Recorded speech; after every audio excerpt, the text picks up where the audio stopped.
que de rien pour combler leur faim. À quoi bon vouloir voler de ses propres ailes?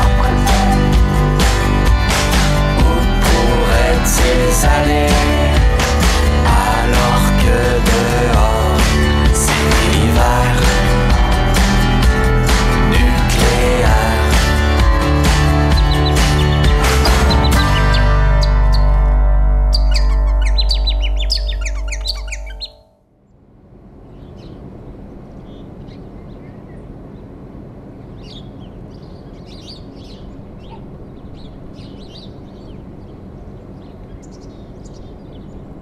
Bonjour, mon nom est Justine de Wavrin. Je suis directrice des opérations ici au Moulin des Cèdres.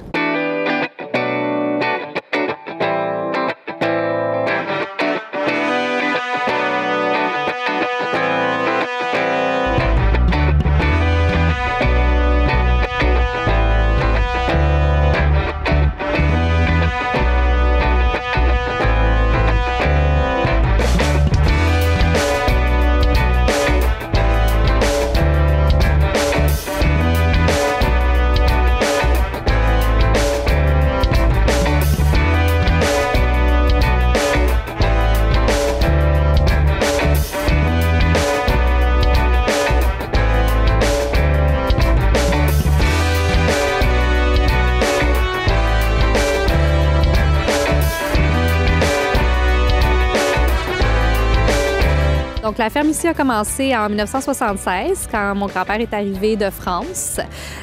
Donc, il a fondé la ferme, une ferme de grande culture. Il y a à peu près 25 ans, mon père et ses deux frères ont repris la ferme et ont commencé une transition vers l'agriculture biologique. Donc, ici, on a 600 hectares de grandes cultures biologiques.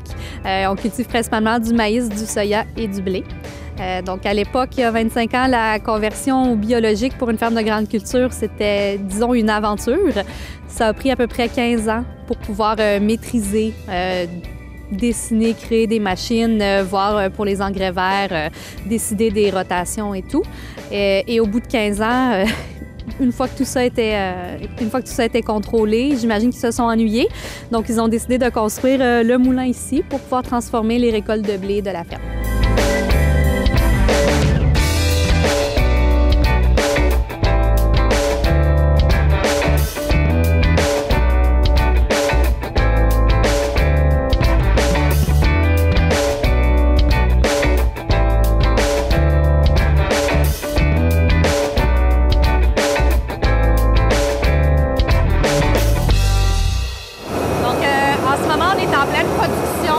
d'épeautre. Donc, ce sont des grains qui proviennent des membres de la Coop AgroBio du Québec, qui ont fait de la farine d'épeautre blanche avec. La manière dont ça fonctionne, d'habitude, pour une mouture de blé, par exemple, on doit mouiller le grain. Donc, on a des silos qui sont à l'extérieur. On les rentre à l'intérieur, dans ces silos blancs qui sont là, en les humectant pour qu'ils se mouillent. Ça permet aux germes de se radoucir, ce qui améliore notre taux d'extraction. Une fois que c'est mouillé, pendant à peu près 24 heures pour le blé, on peut commencer la mouture. Donc, on voit ici le blé qui passe dans le premier cylindre. Ce que ça va faire pour la première fois, ça va juste simplement écorcher le blé. Donc, pour la première étape, il y a un petit peu de farine blanche qui va monter tout de suite au tamisage en haut puis qui va se retrouver dans nos silos pour l'ensachage. Le plus gros du grain de blé qui va rester va passer dans le deuxième silo, parce qu'il va être encore un petit peu plus rétréci. Le plus gros morceau de blé qui va rester va passer dans le deuxième cylindre jusqu'à ce qu'il soit un petit peu plus rétréci. Et après ça, dans le troisième, quatrième, jusqu'au 10e cylindre, à la fin, on se retrouve avec 3 produits distincts. Donc, on a la farine blanche, qu'on ensage directement ici. On a le son et on a la rémoulure. Donc ça, c'est un petit peu le résultat qu'on a quand on fait la mouture à différents degrés selon le moteur dans lequel on passe.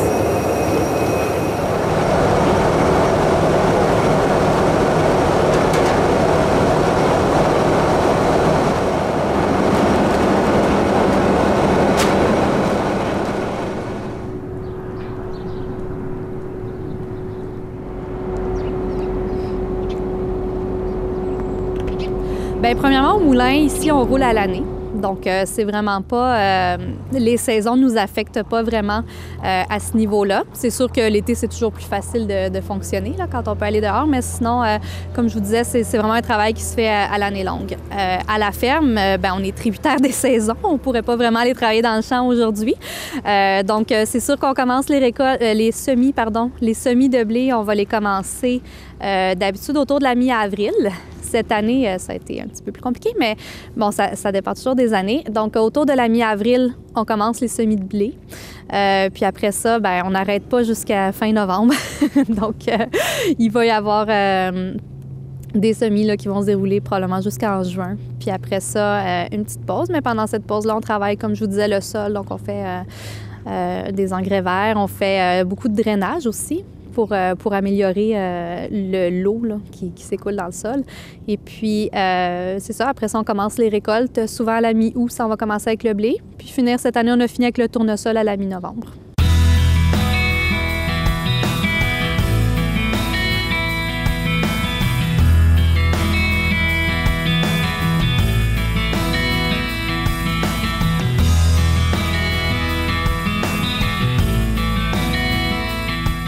Donc, ici au Moulin des Cèdres, on est hyper content de dire qu'on a une politique avec zéro gaspillage.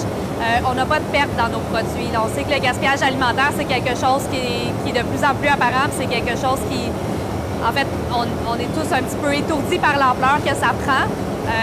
Nous, on n'en a pas de gaspillage ici. Donc, le son qui est derrière moi, on le revend pour de la culture de champignons, par exemple, parce qu'on est biologique, on n'utilise pas de fongicides pour notre blé. Donc, c'est vraiment intéressant pour les producteurs de champignons de faire affaire avec nous. Puis après ça, la rémoulure ou le germe, c'est vraiment la partie du blé dans laquelle il y a le plus d'énergie. Donc, on ne l'a pas dans la farine blanche, malheureusement. On l'a dans la farine intégrale. Mais nous, on la vend pour l'alimentation animale. Donc, des gens qui ont des bœufs ou des cochons qui veulent nourrir leurs animaux avec ça, là, les gens qui font de la viande biologique. Assez tôt, quand mon père et mes oncles ont repris la ferme, il y a eu un désir de faire quelque chose pour l'environnement ou de mieux cultiver ce qu'on appelle la vie du sol. Donc, la structure du sol, la vie du sol et de cultiver avec de moins en moins d'intrants. Donc, on sait là, que c'est des produits chimiques qu'on met dans notre sol. On sait que c'est des produits chimiques qu'on met dans notre nourriture. Ça affecte la santé humaine, puis ça affecte aussi ça affecte la planète. Donc, au début, on a commencé par des techniques spéciales comme la culture sur billon. Et puis, avec le temps, ça pas vraiment pris beaucoup de temps. En fait, on s'est tourné vers le biologique, donc qui est une culture 100% avec 100% sans OGM, 100% sans pesticides, 100% sans herbicides. Le biologique amène une charge de travail supplémentaire. Comme je vous disais, il y a 25 ans, déjà, il y avait rien. Là, on partait de rien pour déterminer comment est-ce qu'on allait faire de l'agriculture biologique. Donc, ça, en termes de recherche et développement, ça a été comme je vous disais tout à l'heure, toute une aventure. Et après, c'est sûr que quand on n'ajoute pas d'engrais à notre culture, on a souvent des moins bons rendements. Parce que dans le fond, les plantes OGM puis les plantes avec les engrais sont faites pour devenir plus grosses, devenir plus belles, devenir toutes pareilles. Tandis que quand on cultive dans le biologique, c'est quelque chose qui est vraiment plus difficile à atteindre. Donc, à ce moment-là, il y a plus de travail. Il y a plus de travail au champ aussi, dans le sens où on doit travailler beaucoup avec les engrais verts. Donc, on plante, par exemple, du trèfle, on le laisse grandir, puis après ça, on le broie, on le détruit. Puis on l'enterre pour que ça rajoute des nutriments puis tout ce dont le sol a besoin. Puis on peut faire ça dans le même champ, on peut le faire 3-4 fois le même été. Là. Donc, c'est quand même beaucoup de passages au champ qui ne sont pas nécessairement obligatoires quand on fait de l'agriculture conventionnelle.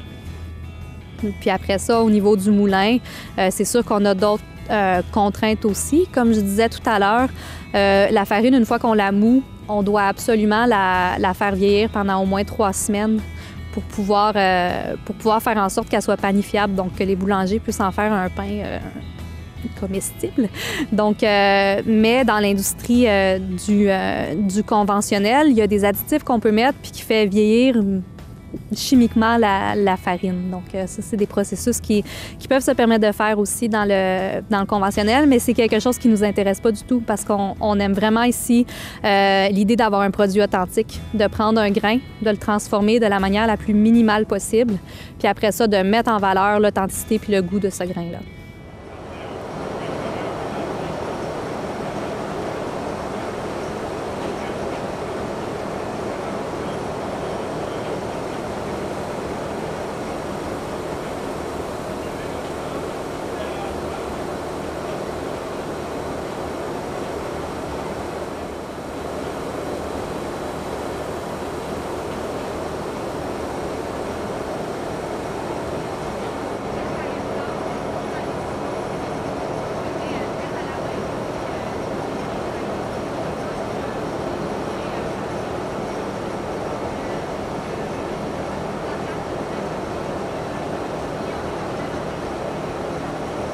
Je mentionnais tout à l'heure que la ferme avait été reprise par 3 frères qui ont amorcé la conversion vers le biologique.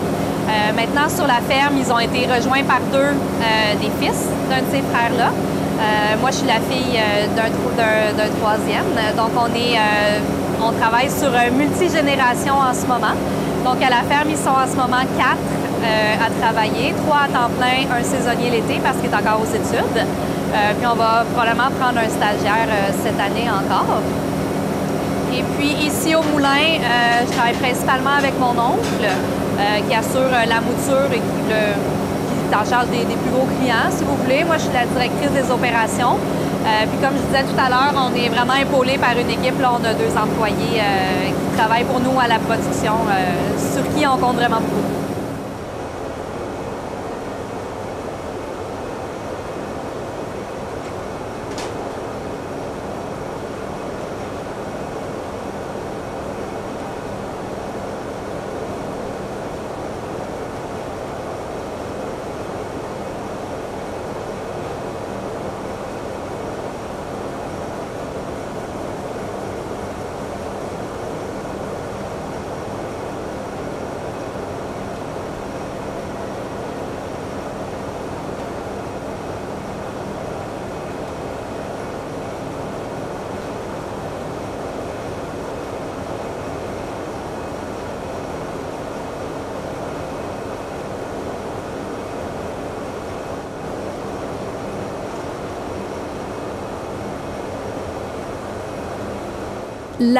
Nos productions ici sur la ferme, donc le maïs s'en va chez des producteurs animaux, donc pour nourrir leurs animaux aussi, là, les gens qui font de l'alimentation animale biologique. Le soya, on le passe tout en alimentation humaine, donc c'est principalement de la transformation pour les gens qui font de la sauce soya ou du tofu, des choses comme ça. Puis le blé, le tournesol et l'avoine qu'on cultive à la ferme ici, on les transforme tous au moulin, puis on les vend tous au moulin. Donc il y a à peu près 60 % qui part à des boulangers, donc c'est des gens qui achètent des grosses palettes, des grosses quantités. Puis après ça, on a une quinzaine de pourcents qui va partir chez des restaurateurs et des détaillants à Montréal. On est vraiment chanceux. On a tout un réseau de chefs qui nous soutiennent vraiment beaucoup. Là. C'est des gens qui veulent savoir d'où leur nourriture vient, des gens qui veulent encourager le biologique, qui veulent encourager le local. Pour ça, là, on a vraiment une très bonne chance, là, tant chez les boulangers que chez les restaurateurs. C'est vraiment quelque chose qui je dirais que c'est comme une mode en ce moment, là, mais j'ai l'impression que c'est quelque chose qui va rester. Là. Les gens veulent savoir ce qu'ils mangent, puis les gens veulent savoir d'où ça vient, puis comment c'est fabriqué, en fait.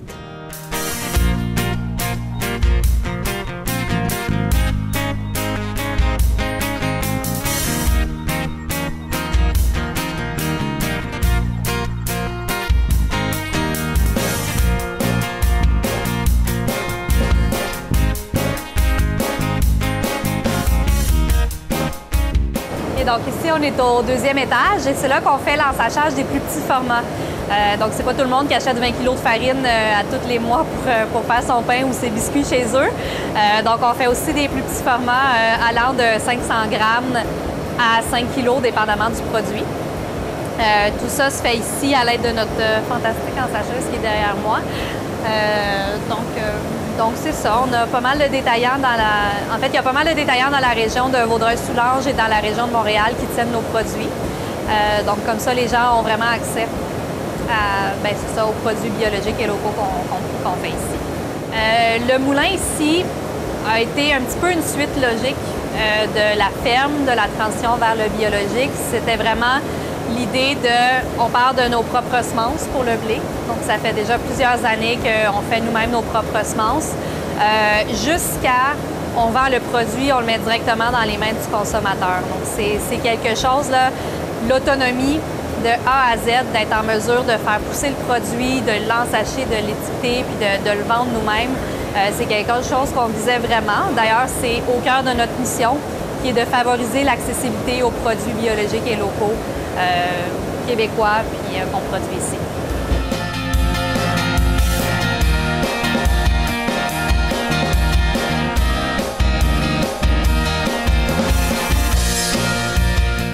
Donc, les gens ne réalisent pas, mais la farine fraîche moulue qu'on vient de faire il y a 1 heure ou il y a 1 journée n'est pas nécessairement bonne pour faire du pain. Le grain est comme un petit peu sous le choc d'avoir été broyé, donc il faut lui laisser le temps de se reposer un petit peu. Donc, c'est pour ça qu'on doit donner ce qu'on appelle ici en meunerie ou en boulangerie du temps de plancher à la farine. C'est un minimum de 3 semaines où est-ce qu'on doit entreposer la farine dans un endroit où il fait ni trop chaud ni trop froid pour lui laisser le temps de se reposer un petit peu, de se poser pour pouvoir après ça avoir une farine qui est panifiable avec laquelle on peut faire du bon pain. Donc, le gluten, c'est sûr que c'est un débat en ce moment. Là. Il y a beaucoup de gens qui parlent, qui développent des intolérances, qui deviennent très malades à cause de ça. Ici, malheureusement pour eux, on est un petit peu dans le royaume du gluten. Je suis pas mal sûre qu'on en respire en ce moment parce que tous nos produits la majorité de nos produits sont faits à base de blé. Donc, pour nous, c'est impossible de faire des produits sans gluten, ne serait-ce que parce qu'il y a des particules de blé qui se retrouvent partout ici, dans l'usine et dans le moulin. Donc, c'est sûr qu'on a des demandes des fois pour des produits sans gluten. On a des choses comme la farine de sarrasin, par exemple, ou la farine de maïs, où techniquement, il n'y a pas de gluten, mais à cause des équipements d'ensachage et tout qui sont à air ouvert ici, on ne peut vraiment pas garantir d'avoir du sans gluten au moulin.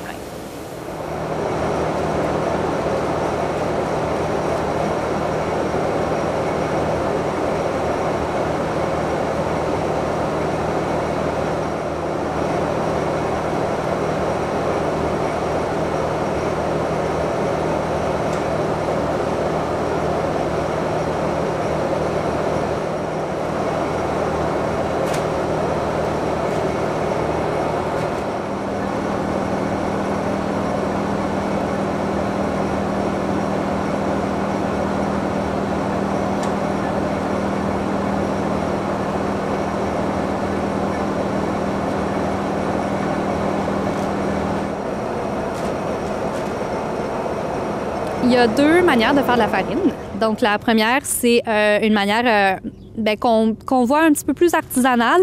C'est avec une meule de pierre. Donc, on a en fait une meule statique et une meule qui tourne. On passe le grain au milieu.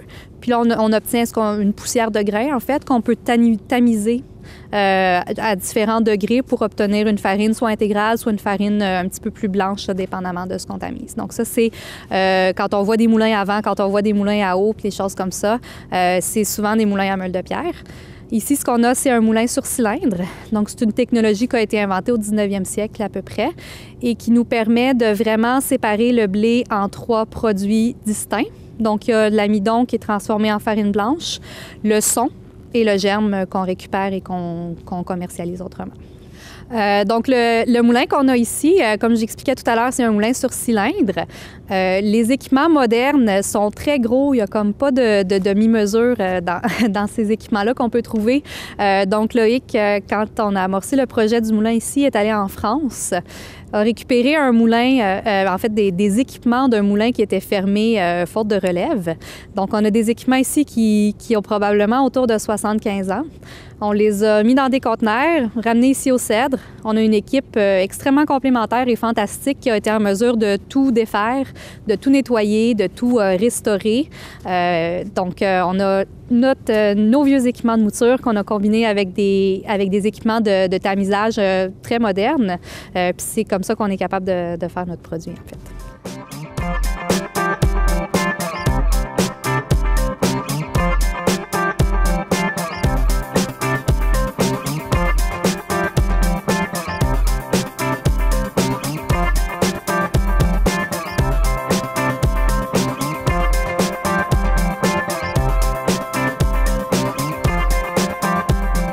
Donc, même si de vouloir transformer son grain, en fait, le grain qu'on cultive ici nous-mêmes, était un raisonnement, ça allait de soi. C'est quelque chose qui découlait, qui était logique pour nous. Ça venait pas sans défi. En 40 ans que la ferme existe, on est passé d'une ferme qui, en elle-même, est déjà assez compliquée à gérer. On est tributaire de la météo, on est tributaire de tout plein de facteurs qui sont hors de notre contrôle. Après ça, on passe à une ferme biologique, auquel donc on ajoute un niveau de complexité supplémentaire. Puis après ça, on décide qu'on devient meunier. Donc, de construire déjà l'infrastructure, de la bâtir, de s'assurer qu'on a tout ce dont on a besoin, c'était déjà quelque chose, un défi, même si on est quand même assez fort en mécanique ici dans l'équipe. Mais après ça, trouver une école pour devenir meunier ici au Québec, si vous en connaissez, vous m'enverrez les adresses. C'est pas un métier qu'on peut apprendre facilement. Donc, c'est beaucoup d'essais-erreurs. Puis je pense que ça a pris vraiment beaucoup de courage d'oser traverser, d'oser sortir de sa zone de confort pour se lancer dans la transformation. Puis une fois qu'on a un produit, bien, il faut quand même le vendre puis en faire quelque chose. Donc, c'est vraiment à toutes les échelles, on est impliqué dans la production. Puis ça, c'est quelque chose duquel on est vraiment fiers ici.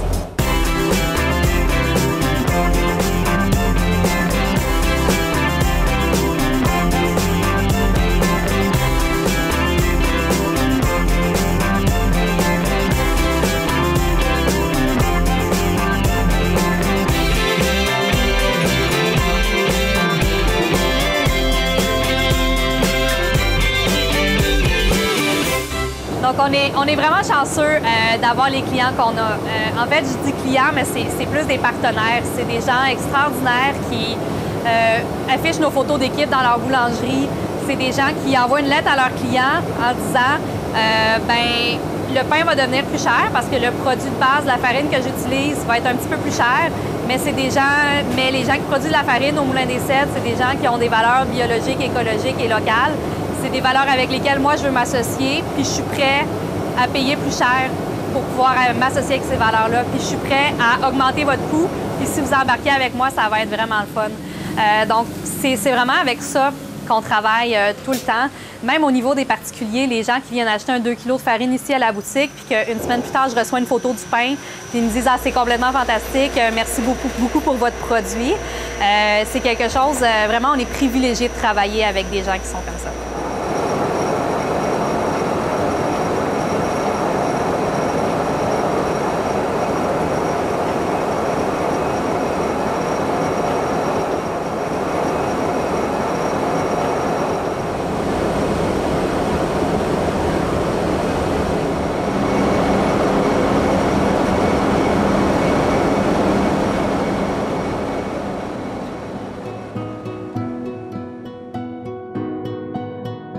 Donc ici, on a plusieurs produits, comme j'expliquais, qui sont tous dérivés du grain. Notre plus gros, meilleur vendeur, c'est la farine blanche tout usage qui est ici. On fait aussi une farine blanche à pain, à laquelle on ajoute un petit peu d'orge maltée pour faire dorer la croûte. Donc les boulangers qui font de la baguette ou des pains blancs, ils aiment beaucoup ça. Une farine intégrale, faite à partir de notre blé qui est moulu sur pierre au moulin de Promel, la Coaticook, comme je mentionnais tout à l'heure, qui est notre partenaire pour les farines intégrales. On fait des flocons d'avoine biologique. Donc, c'est un flocon qui est vraiment à l'ancienne. Là, on prend le grain, on l'écrase, on le met dans le sac, puis c'est à peu près ça. Donc, on n'a pas de transformation autre, de processus de passer à la vapeur ou quoi que ce soit. Donc, c'est un flocon qui est un petit peu plus épais, qui prend un petit peu plus de temps à cuire. Mais si vous aimez l'avoine, c'est vraiment le goût est là à 100%. La farine de maïs, c'est une de mes préférées personnellement, en fait. Le maïs qu'on utilise pour faire cette farine-là est développée en partenariat avec la coop AgroBio, qui a décidé qu'il allait reprendre des semences de maïs ancestrales, en fait, des variétés de maïs qui ont été rejetées par l'industrie. Et ça fait à peu près 12 ans maintenant qu'on a un projet de partenariat avec eux pour sélectionner ces maïs-là, voir lesquels sont vont le mieux pousser dans nos conditions ici au Québec, puis qu'on essaie de commercialiser maintenant. Donc, ça, c'est vraiment, comme je disais tout à l'heure, de la semence à l'assiette, la farine de maïs est un excellent exemple. On a la farine d'épeautre et de sarrasin, qui est faite aussi par le moulin de Promel à Coaticook à partir de ses propres grains à lui. Donc pour ça, on est quand même assez chanceux. Et on a l'huile de tournesol, qui est le premier produit qu'on a commencé à faire. Donc ça fait à peu près 20 ans qu'on fait l'huile de tournesol. Et puis c'est une huile qui est pressée à froid. Encore une fois, on prend le grain, on l'écrase, on laisse décanter dans un bidon pendant 2 semaines. On prend l'huile qui est belle sur le dessus, puis on la met en bouteille, puis on la vend comme ça. C'est un produit qui est très apprécié. Là, on retrouve vraiment le goût du tournesol. Puis c'est une huile de très bonne qualité qui peut concurrencer facilement n'importe quelle huile d'olive qui vient d'Italie. Bien, pour l'instant, en fait, l'ambition du moulin, c'était de transformer la récolte de la ferme puis de la vendre nous-mêmes. Donc, On aimerait devenir grand sans devenir gros. Je ne sais pas si ça fait du sens. Donc, on a des très bonnes relations avec les quelques clients qu'on a en ce moment. Ça, c'est quelque chose qu'on aimerait vraiment conserver.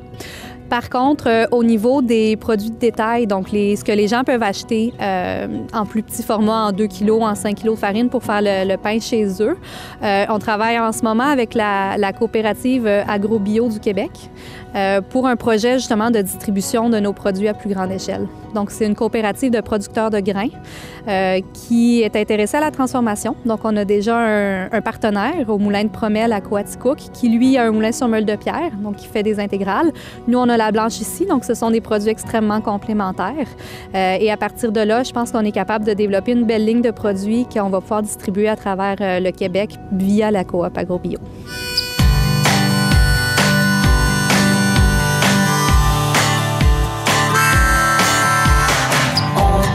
Dire qu'ils ne mènent pas la vie dure, qu'ils ne manquent de rien pour combler leur faim.